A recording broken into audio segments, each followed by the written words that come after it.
கிறிஸ்துவுக்குள் அன்பான வேத ஆராய்ச்சி நேயர்களை இயேசு கிறிஸ்துவின் இனிய நாமத்தினாலே வாழ்த்தி வரவேற்கிறோம். நாம் கடந்த நிகழ்ச்சியிலே சங்கீதம் 5ஆம் அதிகாரம் 8ஆம் வசனம் முதல் 7ஆம் அதிகாரம் 17ஆம் வசனங்கள் வரை கற்றுக்கொண்டோம். அந்த பாடத்திலே நாம் பாடுபடும் நேரங்களிலே, நாம் துயரப்படும் நேரங்களிலே, நம்மால் காரியங்களை புரிந்து கொள்ள முடியாவிட்டாலும் எல்லாவற்றையும் புரிந்து கொள்ளுகிற ஒருவர் நமக்கு உண்டு என்றும் கற்றுக்கொண்டோம். மேலும் நம்மை குறித்து தவறாக பேசுகிறவர்களை குறித்தும் கலங்க தேவையில்லை. கர்த்தர் எல்லாவற்றையும் கேட்டுக்கொண்டிருக்கிறார். அவரே நியாயம் செய்கிறவர் என்றும் கற்றுக்கொண்டோம். இன்று நாம் சங்கீதம் 8ஆம் அதிகாரம் 1ஆம் வசனம் முதல் 9ஆம் அதிகாரம் 4ஆம் வசனங்கள் வரை கற்றுக்கொள்ள இருக்கிறோம். இந்த பாடத்திலே சங்கீதம் 8ஆம் அதிகாரத்தை மேசியாவை குறித்ததான சங்கீதம் என்று ஏன் அழைக்கிறோம்? கித்தீத் என்றால் பொருள் என்ன? யார் யார் இயேசு கிறிஸ்துவோடு கூட ஆளுகை செய்கிறவர்கள் என்பதை கற்றுக்கொள்ள வாருங்கள், செய்திக்குள் கடந்து செல்லலாம். வேதத்தை நேசிக்கிறவர்களுக்கு மிகுந்த சமாதானம் உண்டு, அவர்களுக்கு இடரல் இல்லை என்று வேதம் சொல்கிறது. உங்கள் அன்பின் கடிதங்களுக்காகவும் பல்வேறு வகைகளிலே இந்த ஊழியத்தை நீங்கள் தாங்கி வருவதற்காகவும் கர்த்தருக்கு ஸ்தோத்திரம் செலுத்துகிறோம். தொடர்ந்து டிரான்ஸ்வல் ரேடியோ ஊழியத்திற்கு தேவையான சரியான ஊழியக்காரர்களை கர்த்தர் இன்னமும் அருளும்படியாய் ஜெபித்துக் கொள்ளுங்கள். இப்பொழுது நாம் 8ஆம் சங்கீதத்தை பார்க்க போகிறோம். மேசியாவை குறித்து கூறும் ஒரு சங்கீதம் இது. கிறிஸ்துவின் மனுஷீகத்தை முக்கியத்துவப்படுத்துகிறது மட்டுமல்ல, கிறிஸ்து ஒரு மனிதனாக வெற்றி சிறப்பதை குறித்தும் இங்கே நாம் பார்க்கலாம். இந்த சங்கீதங்கள் மேசியாவை குறிக்கும் சங்கீதங்கள் என்று ஏன் சொல்கிறோம் என்றால், புதிய ஏற்பாட்டிலே இயேசு கிறிஸ்துவை குறிப்பதற்காக இந்த சங்கீதங்களின் வசனங்கள் எடுத்து பயன்படுத்தப்பட்டிருக்கிறது. இந்த 8வது சங்கீதத்திலிருந்து 3 முறை புதிய ஏற்பாட்டிலே எடுத்து ஆளப்பட்டிருக்கிறது.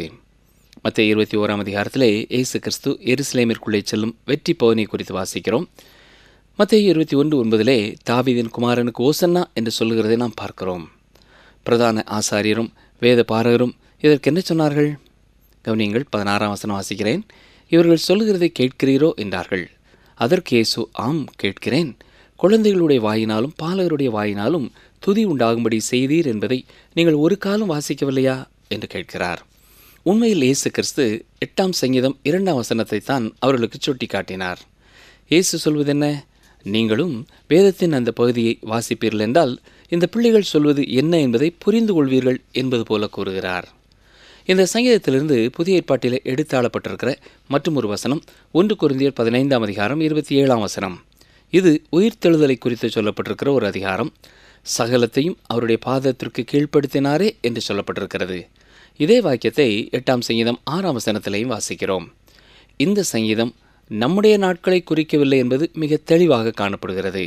எனவேதான் பவுல் சொல்லும் பொழுது சகலத்தையும் அவருடைய பாதத்திற்கு கீழ்ப்படுத்தினீரே, ஆயினும் சகலமும் அவருக்கு கீழ்ப்படுத்தப்பட்டது என்று சொல்லியிருக்கும் பொழுது சகலத்தையும் அவருக்கு கீழ்ப்படுத்தினவர் கீழ்ப்படுத்தப்படவில்லை என்பது வெளியரங்கமாய் இருக்கிறது என்கிறார். இன்று எல்லாம் அவருக்கு கீழ்ப்பட்டிருக்கிறதை நாம் பார்க்க முடிகிறதில்லை என்றாலும் எபிரேயர் 2ஆம் அதிகாரம் 5 முதல் 8 வசனங்களிலே தான் மிக தெளிவாக இது இயேசு கிறிஸ்துவை குறித்து கூறுவதை நாம் புரிந்து கொள்ள முடியும். கவனியங்கள், வாசிக்கிறேன். எபிரேயர் 2:5 முதல் 8 வரை. இனிவரும் உலகத்தை குறித்து பேசுகிறோமே, அதை அவர் தூதர்களுக்கு கீழ்ப்படுத்தவில்லை. ஒரு இடத்திலே ஒருவன் சாட்சியாக, மனுஷனை நீர் நினைக்கிறதற்கும் மனுஷனுடைய குமாரனை நீர் விசாரிக்கிறதற்கும் அவன் எம்மாத்திரம், அவனை தேவ தூதரிலும் சற்று சிறியவனாக்கினீர், மகிமையினாலும் கனத்தினாலும் அவனுக்கு முடிசூட்டி உம்முடைய கரத்தின் கிரியைகளின் மேல் அவனை அதிகாரியாக வைத்து சகலத்தையும் அவனுடைய பாதங்களுக்கு கீழ்ப்படுத்தினீர் என்று சொன்னான். சகலத்தையும் அவனுக்கு கீழ்ப்படுத்தினார் என்கிற விஷயத்தில் அவர் அவனுக்கு கீழ்ப்படுத்தாத பொருள் ஒன்றுமில்லை. அப்படி இருந்தும் இன்னும் அவருக்கு சகலமும் கீழ்ப்பட்டிருக்க காணோம். மீண்டுமாக இந்த நம்முடைய நாட்களிலே எல்லாம் அவருக்கு கீழே இல்லை என்பதை நாம் காணக்கூடியதாக இருக்கிறது. எனவே 8ஆம் சங்கீதம் எதிர்காலத்தை நோக்கி பார்க்கிறது.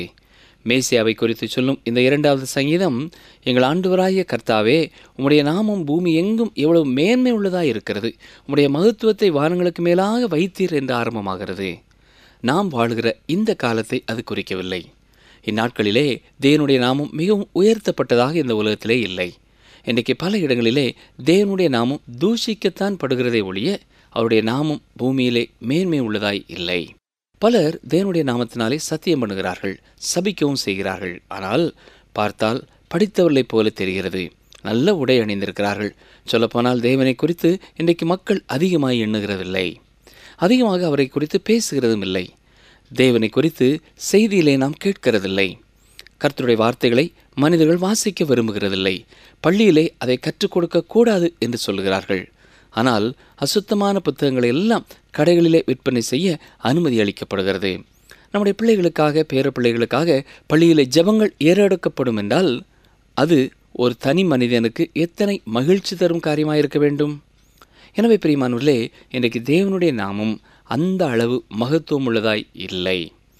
சில தொலைக்காட்சி நிகழ்ச்சிகளிலே நீங்கள் பார்ப்பீர்கள் என்றால், மனிதன் எவரெஸ்ட் சிகரத்திலே ஏறுவது காண்பிக்கப்படுகிறது. அவனுடைய முகத்திற்கு எதிராக கொடூரமான காற்று அடிக்கிறது. அந்த மலையின் மத்தியிலே மனிதன் எவ்வளவு சிறியவனாக காணப்படுகிறான். மனிதன் ஒன்றுமில்லை என்பதை அந்த சிகரங்கள் காண்பிக்கின்றது. ஆனால் அங்கே தேவனை குறித்து யாரும் பேசுகிறதில்லை. மலைகள் அழுக்குகளின் கூட்டமும் கற்களும் சில மரங்களுமாயிருக்கிறது. அந்த மலைகளால் பேச முடியாது.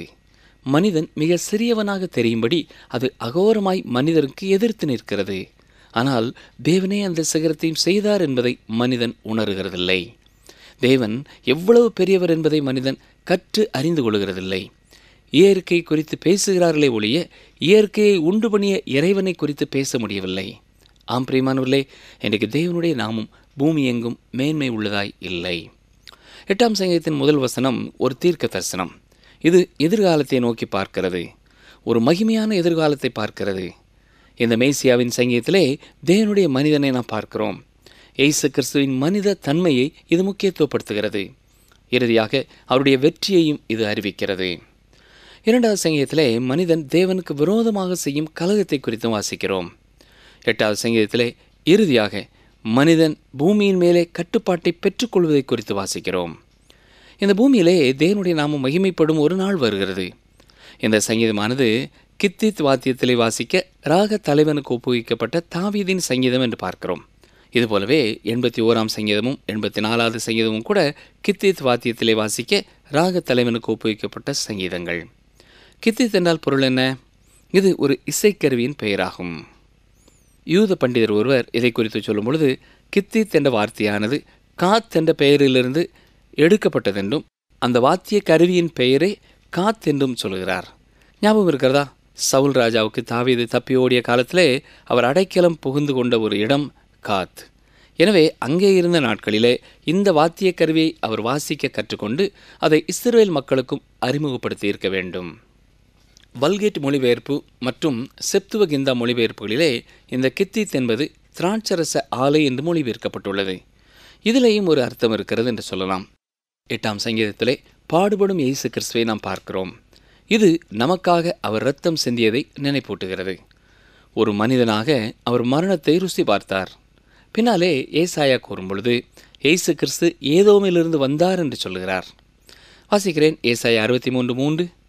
நான் ஒருவனாய் ஆலையை மிதித்தேன், ஜனங்களில் ஒருவனும் என்னோடு இருந்ததில்லை. நான் என் கோபத்திலே அவர்களை மிதித்து என் உக்கிரத்திலே அவர்களை நசுக்கி போட்டேன்.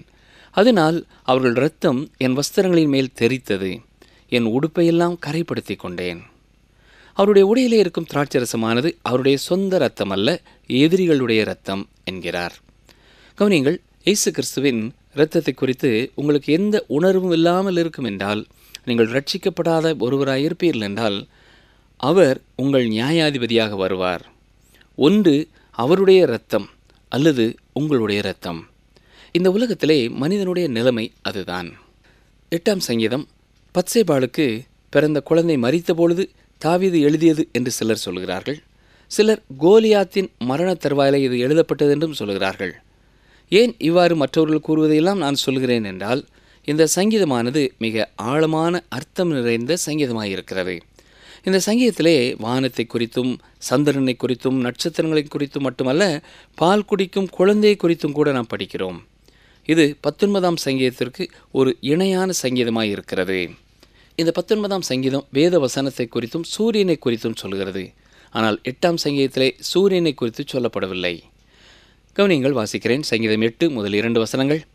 எங்கள் ஆண்டவராகிய கர்த்தாவே, உம்முடைய நாமம் பூமி எங்கும் எவ்வளவு மேன்மை உள்ளதாயிருக்கிறது. உம்முடைய மகத்துவத்தை வானங்களுக்கு மேலாக வைத்தீர். பகைஞனையும் பழிகாரனையும் அடக்கி போட தேவரீர் உம்முடைய சத்துருக்களின் நிமித்தம் குழந்தைகள் பாலகர் வாயினால் பலன் உண்டு பண்ணினீர். இந்த வார்த்தைகளின் அர்த்தத்தை இயேசு கிறிஸ்து மிக தெளிவாக மத்தேயு 18:3 கூறியிருக்கிறார். வாசிக்கிறேன். மத்தேயு 18:3. நீங்கள் மனம் திரும்பி பிள்ளைகளைப் போலாகாவிட்டால் பரலோக ராஜ்யத்தில் பிரவேசிக்க மாட்டீர்கள் என்று மெய்யாகவே உங்களுக்கு சொல்லுகிறேன். தாவீதின் குமாரனுக்கு ஓசனா என்று சிறு பிள்ளைகள் தான் கூப்பிட்டார்கள். மத்தேயு 21:15 இதை குறித்து நாம் வாசிக்கிறோம்.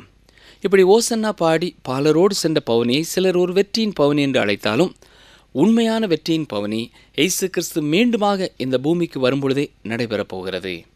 அதற்கு ஒரு முன் அடையாளமான பவுனிதான் அது. அந்த நிகழ்ச்சிக்கு முன்னதாக நாம் மனம் திரும்பி அவரை இரட்சகராக ஏற்றுக்கொண்டவர்களாக இருக்க வேண்டும். மறுபடியும் பிறந்தவர்களாக இருக்க வேண்டும். சிறு பிள்ளைகளைப் போல நாம் மாறி இருக்க வேண்டும். நம்முடைய பெருமைகளை எல்லாம் தூர எறிந்துவிட்டு சாதாரண விசுவாசத்தினாலே சிறு பிள்ளைகளைப் போல அவருடைய சொந்த பிள்ளையாக வேண்டும். இந்த சங்கீதத்திலே கர்த்தரை நாம் சிருஷ்டிகராய் பார்க்கிறோம். நாம் இயற்கையை பார்க்கிறோம், சிருஷ்டிப்பை குறித்து பார்க்கிறோம், மனிதனை குறித்தும் மற்ற சிருஷ்டிகளை குறித்தும் பார்க்கிறோம். இங்கே எல்லாவற்றிற்கும் இடையிலே ஒரு உறவு இருக்கிறதை பார்க்கிறோம். 8ஆம் சங்கீதம் 3ஆம் வசனம். உமது விரல்களின் கிரியையாகிய உம்முடைய வானங்களையும் நீர் ஸ்தாபித்த சந்திரனையும் நட்சத்திரங்களையும் நான் பார்க்கும்போது. நீர் ஸ்தாபித்த என்று சொல்லும் பொழுது தேவனே அவைகள் ஒவ்வொன்றையும் அந்தந்த இடத்திலே வைத்தார். நாமும் வானத்தை அண்ணாந்து பார்க்கும் பொழுது ஒவ்வொரு நட்சத்திரங்களையும் சந்திரனையும் அது இருக்கும் இடத்திலே நாம் கவனிக்கும் பொழுது தேவனே அவைகள் ஒவ்வொன்றையும் அந்தந்த இடத்திலே வைத்தார் என்பதை நினைவு கூற வேண்டும். வானங்கள் எல்லாம் தேவனுடைய விரல்களின் செயலாயிருக்கின்றன. கர்த்தருடைய வார்த்தை ரட்சிப்பை குறித்து சொல்லும் பொழுது கர்த்தருடைய கரத்தை குறித்து சொல்லப்பட்டிருக்கிறது. வாசிக்கிறேன். ஏசாயா 53:1. எங்கள் மூலமாய் கேள்விப்பட்டதை விசுவாசித்தவன் யார்? கர்த்தருடைய புயம் யாருக்கு வெளிப்பட்டது? இந்த பூமியை குறித்தும் வானத்தை குறித்தும் சிருஷ்டிப்பை குறித்தும் சொல்லும் பொழுது அது அவருடைய விரலின் கிரியை என்று சொல்லப்பட்டிருக்கிறது. பெண்கள் தங்கள் விரல்களினாலே ஸ்வெட்டர் பின்னுவது போல வானங்களும் தேவனுடைய மகத்துவமான விரல்களின் கிரியைகளாய் இருக்கிறது. தேவன் தனது சிருஷ்டிப்பின் மேலே தனது மகிமையை வைத்திருக்கிறார். அது சிருஷ்டிப்பின் மேலே இருக்கிற மகிமையானாலும் நாம் சிருஷ்டிப்பை தொழுது கொள்கிறதில்லை, சிருஷ்டிகரைத்தான் தொழுது கொள்ள வேண்டும். அவருடைய விரல்களின் கிரியையானது அவருடைய மகத்துவத்தையும் அவருடைய வல்லமையையும் நமக்கு காட்டுகிறது. சங்கீதம் 8:4. மனுஷனை நீர் நினைக்கிறதற்கும் மனுஷகுமாரனை நீர் விசாரிக்கிறதற்கும் அவன் எம்மாத்திரம் என்கிறேன். இன்றைக்கும் சிலர் இந்த மனிதன் யார் என்பதை குறித்து ஆராய்ச்சி பண்ணி கொண்டிருக்கிறார்கள். மனிதன் என்னும் சிருஷ்டிப்பானது மிகப்பெரிய ஒரு சிருஷ்டிப்பு. அவன் மனு குலத்தை சேர்ந்தவன். மனிதன் எப்படி இந்த உலகத்திலே வந்தான் என்பதை குறித்து இன்னும் சிலர் ஆராய்ச்சி செய்து கொண்டு இருக்கிறார்கள். வேதம் மிக தெளிவாக தேவனே மனிதனை இந்த உலகத்திலே சிருஷ்டித்தார் என்று கூறுகிறது. அந்த மனிதனே தேவனை விட்டு சோரம் போய் தேவனையே நம்பாதவனாக தேவனுக்கு கீழ்ப்படியாதவனாகிவிட்டான். எனவேதான் சங்கீதக்காரன் சொல்கிறார், மனுஷனை நீர் நினைக்கிறதற்கும் மனுஷகுமாரனை நீர் விசாரிக்கிறதற்கும் அவன் எம்மாத்திரம். மனிதன் பெரிய ஒரு தோல்வி. இவ்வாறு சொல்வதை நாம் கேட்க விரும்புகிறதில்லை, வெற்றியை குறித்தே நாம் கேட்க விரும்புகிறோம். புற்றுநோய்க்கு மருத்துவம் செய்யும் சிறப்பு வைத்தியர்கள் எப்பொழுதும் மனிதனை ஒரு தோல்வியாகவே கூறுவார்கள். மனிதனுடைய சரித்திரத்திலே ஒரு வெற்றியின் சரித்திரம் இல்லை. அவன் ஒரு பரிதாபமான தோல்வி. இந்த உலகத்தையே அவன் பாழ்படுத்தி விட்டான். எனவேதான் சங்கீதக்காரன் சொல்கிறார், ஆண்டவரே நீர் நினைக்கிறதற்கு அவன் எம்மாத்திரம். பிரியமானவர்களே, மனிதன் ஏன் முக்கியமானவன் தெரியுமா? 2000 ஆண்டுகளுக்கு முன்னதாக இயேசு கிறிஸ்து அவனை சந்திக்கும்படியாக வந்தார். அவர் இந்த பூமிக்கு வந்து அவர் நம்மை நேசிக்கிறார் என்பதை வெளிப்படுத்தும்படியாக சிலுவையிலே தன்னையே பலியாக கொடுத்தார். அவருடைய அன்பினாலே அவர் நம்மை ரட்சிக்கவில்லை. நம்முடைய ரட்சிப்பிற்காக அவருக்கு கொடுக்க நம்மிடம் எதுவும் இல்லை. அவருடைய கிருபையினாலேயே அவர் நம்மை ரட்சித்தார். 5ஆம் வசனம் பாருங்கள். நீர் அவனை தேவதூதரிலும் சற்று சிறியவனாக்கினீர், மகிமையினாலும் கனத்தினாலும் அவனை முடிசூட்டினீர். இயேசு கிறிஸ்து பழைய ஏற்பாட்டின் காலத்திலே பூமிக்கு வந்தபொழுது கர்த்தருடைய தூதன் என்று அழைக்கப்பட்டிருக்கிறார். ஆனால் அவர் பெத்லெகேமுக்கு வந்தபொழுது அதைவிட தாழ்வானவராக மனிதனுடைய நிலைமையிலே வந்தார். சங்கீதம் 8:6. உம்முடைய கரத்தின் கிரியைகளின் மேல் நீர் அவனுக்கு ஆளுகை தந்து சகலத்தையும் அவனுடைய பாதங்களுக்கு கீழ்ப்படுத்தினீர். தேவனுடைய கரத்தின் கிரியைக்கு மேலாக மனிதனுக்கு தேவன் அதிகாரம் கொடுத்திருந்தார். ஆனால் மனிதன் அதை இழந்து போனான். இன்று மனிதன் உலகத்தை தனது கட்டுப்பாட்டிற்குள்ளே வைத்திருக்கவில்லை. விஞ்ஞானமானது இந்த உலகத்தை கட்டுப்பாட்டிற்கு கீழே வைத்திருக்கிறது என்று எண்ணிக்கொண்டிருந்தோம். ஆனால் விஞ்ஞானமானது இந்த பூமியையே மாசுபடுத்தி கொண்டிருக்கிறது. பூமியானது ஒரு மிகப்பெரிய குப்பை தொட்டியாகிவிடும் என்பது போல் தெரிகிறது. சங்கீதம் 8:7-8 வசனங்கள், ஆடு மாடுகள் எல்லாவற்றையும், காட்டு மிருகங்களையும், ஆகாயத்து பறவைகளையும், சமுத்திரத்து மச்சங்களையும், கடல்களில் சஞ்சரிக்கிறவைகளையும் அவனுடைய பாதங்களுக்கு கீழ்ப்படுத்தினீர். இவை எல்லாவற்றையுமே தேவனே சிருஷ்டித்தார். நிலங்களிலே தெரியும் மிருகங்களையும், ஆகாயத்து பறவைகளையும், கடலின் மீனையும் அவரே படைத்தார். அவரே என்னையும் உங்களையும் படைத்தார். ரோமர் 1:20 வசனத்திலே பவுல் சொல்லும் பொழுது எப்படி என்றால், காணப்படாதவைகளாகி அவருடைய நித்திய வல்லமை, தேவத்துவம் என்பவைகள் உண்டாக்கப்பட்டிருக்கிறவைகளினாலே உலகம் உண்டானது முதற்கொண்டு தெளிவாய் காணப்படும். ஆதலால் அவர்கள் போக்கு சொல்ல இடமில்லை என்று கூறுகிறார். பிரியமானவர்களே, நம்மை சுற்றியும் நாம் பார்க்கும் பொழுது தேவனுடைய கரத்தின் கிரியையை நாம் பார்க்க முடியும். சங்கீதம் 8:9, எங்கள் ஆண்டவராகிய கர்த்தாவே, உம்முடைய நாமம் பூமி எங்கும் எவ்வளவு மேன்மையுள்ளதாயிருக்கிறது. இன்று அல்ல, மற்றும் ஒரு நாள் இந்த பூமியிலே தேவனுடைய நாமம் மகத்துவம் நிறைந்ததாய் விளங்கப் போகிறது. இப்பொழுது நாம் இருக்கும் நாட்களிலே பூமி வேதனையிலே துடித்து கொண்டு விடுதலைக்காக காத்து கொண்டு இருக்கிறது. ரோமர் 8:22 நாம் அதை வாசிக்கிறோம். ஆனால் தேவன் எல்லா சிருஷ்டிப்புக்கும் மேலானவர். தமது மகிமையை எல்லா வானங்களுக்கும் மேலாய் அவர் வைத்திருக்கிறார். 2000 ஆண்டுகளுக்கு முன்னதாக பெத்லேவிலே அவர் வந்து பிறந்த ஆண்டவர் அத்தனை மகிமை நிறைந்தவர். இப்பொழுது தேவனுடைய வலது பார்சத்திலே மகிமையிலே அவர் வீற்றிருக்கிறார். விசுவாசத்தினாலே மட்டும் நாம் அவரை காண முடியும். 2 கொரிந்தியர் 3:18 வசனத்தை கவனியுங்கள். நாம் எல்லாரும் திறந்த முகமாய் கர்த்தருடைய மகிமையை கண்ணாடியிலே காண்கிறது போல கண்டு, ஆவியாயிருக்கிற கர்த்தரால் அந்த சாயலாகத்தானே மகிமையின் மேல் மகிமை அடைந்து மறுரூபப்படுகிறோம். அது மட்டுமல்ல, மற்றும் ஒரு வசனத்தை வாசிக்கிறேன். 1 யோவான் 3:2, பிரியமானவர்களே, இப்பொழுது தேவனுடைய பிள்ளைகளாயிருக்கிறோம், இனி எவ்விதமாய் இருப்போம் என்று இன்னும் வெளிப்படவில்லை. ஆகிலும் அவர் வெளிப்படும்போது அவர் இருக்கிற வண்ணமாகவே நாம் அவரை தரிசிப்பதினால் அவருக்கு ஒப்பாயிருப்போம் என்று அறிந்திருக்கிறோம். கர்த்தருடைய பிள்ளைகளுக்கு எத்தனை மேன்மையான ஒரு மகிமை காத்திருக்கிறது இல்லையா? ஆம் பிரியமானவர்களே, நான் மீண்டும் ஞாபகப்படுத்த விரும்புகிறேன். இது ஒரு மேசியாவை குறித்த சங்கீதம். இது இயேசு கிறிஸ்துவினுடைய மனித தன்மையை, மனிதனின் இறுதியான வெற்றியை கூறும் ஒரு சங்கீதம். தேவனுடைய மகிமையை பாடும் ஒரு சிறிய பகுதியைத்தான் இப்பொழுது பார்க்கிறோம். 2ஆம் சங்கீதத்திற்கும் 8ஆம் சங்கீதத்திற்கும் இடையிலே நாம் மேல் நோக்கி ஏணியிலே ஏறுகிறவர்களைப் போல ஏறினோம். இப்பொழுது மலை உச்சியிலே நிற்கிறோம். இறங்கி வருவது 7 சங்கீதங்கள். இதுவும் ஒரு தீர்க்க தரிசன சரித்திரத்தை சொல்கிறது. கடைசி காலத்திலே மீதி இருக்கும் யூதர்கள் படப்போகிற பாடுகளை குறித்து சொல்கிறது. மட்டுமல்ல, பாவத்தில் இருக்கும் மனிதனை குறித்தும், சட்டமில்லாத மனிதனை குறித்தும், இன்னமும் பூமியிலே வரப்போகிற அந்த மனிதனை குறித்தும் அது கூறுகிறது. 8ஆம் சங்கீதமும் 10ஆம் சங்கீதமும் ஒன்றோடொன்று நெருக்கமாக இணைக்கப்பட்டதாக இருக்கிறது. செப்துவகிந்தாவிலும் வல்கேட் மொழிபெயர்ப்பிலையும் இந்த 2 சங்கீதங்களும் இணைந்ததாக வருகின்றன. இந்த 9ஆம் சங்கீதம் முத்தலவேன் வாத்தியத்தில் வாசிக்க ராக தலைவனுக்கு ஒப்புவிக்கப்பட்ட தாவீதின் சங்கீதம் என்று வாசிக்கிறோம். இந்த வார்த்தையின் பொருள் என்ன? குமாரனுக்கு மரணம் என்பதாகும். சிலர் இந்த தலைப்பை 8வது சங்கீதத்திற்கே கொடுக்கிறார்கள். ஆனால் இது 9வது சங்கீதத்திற்கு மிக பொருத்தமானதாக இருக்கிறது. இது சங்கீதக்காரனாகிய தாவீது எழுதியது என்று சொல்லப்பட்டிருக்கிறது. சிலர் கோலியாத்தின் மரணத்தை இந்த சங்கீதத்திலே பார்க்கிறார்கள். இன்னும் சிலர் பத்சேபாளுடைய குமாரனின் மரணத்தை இதிலே பார்க்கிறார்கள். குமாரனின் மரணம் என்பது மிக தெளிவாக சொல்லப்பட்டிருக்கிறது. இது எகிப்திலே தலைப்பிள்ளை சங்காரத்திற்கு மிக இணையான ஒரு சங்கீதமாகவும் இருக்கிறது. தலைப்பிள்ளைகளின் மரணத்தை தொடர்ந்துதான் இஸ்ரவேல் ஜனங்களுக்கு விடுதலை கிடைத்தது. 9வது சங்கீதம் முதல் 2 வசனங்களை பாருங்கள். கர்த்தாவே, என் முழு இருதயத்தோடும் உம்மை துதிப்பேன், உம்முடைய அதிசயங்களை எல்லாம் விவரிப்பேன், உம்மில் மகிழ்ந்து களி கூறுவேன், உன்னதமானவரே, உமது நாமத்தை கீர்த்தனம் பண்ணுவேன். 7ஆம் சங்கீதம் எப்படி துதியோடு ஆரம்பமானதோ அதுபோலவே இந்த சங்கீதமும் ஆரம்பமாகிறது. தேவதூதனை விட சற்று சிறியவராக்கப்பட்ட அவருடைய பாதத்தின் கீழே சகலம் கொண்டு வரப்படும் பொழுது உண்டாகும் வெற்றியை எதிர்நோக்கி இது தேவனை துதிக்கும் ஒரு பாடலாய் இருக்கிறது. இந்த சங்கீதத்தின் முதல் பகுதி ஒரு தீர்க்க தரிசனத்தின் முன் அறிவிப்பாய் இருக்கிறது. தேவனுடைய குமாரன் நீதியோடும் சமாதானத்தோடும் இந்த உலகத்திலே அரியணையிலே அமரும் பொழுது உலகம் எப்படி இருக்கும் என்று காட்டப்படுகிறது.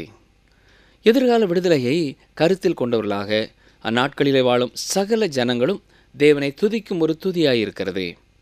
இதை குறித்த மற்றும் ஒரு காட்சியை வெளிப்படுத்தின விசேஷத்திலையும் நாம் பார்க்கலாம். இஸ்ரவேல் ஜனங்களின் பெருங்கூட்டத்தினர், திருச்சபை மக்கள் மற்றும் 24 மூப்பர்கள் இந்த துதி ஆராதனைகளை பங்கு பெறுவதை நாம் பார்க்கலாம். சங்கீதம் 9, 3-4 வசனங்கள்.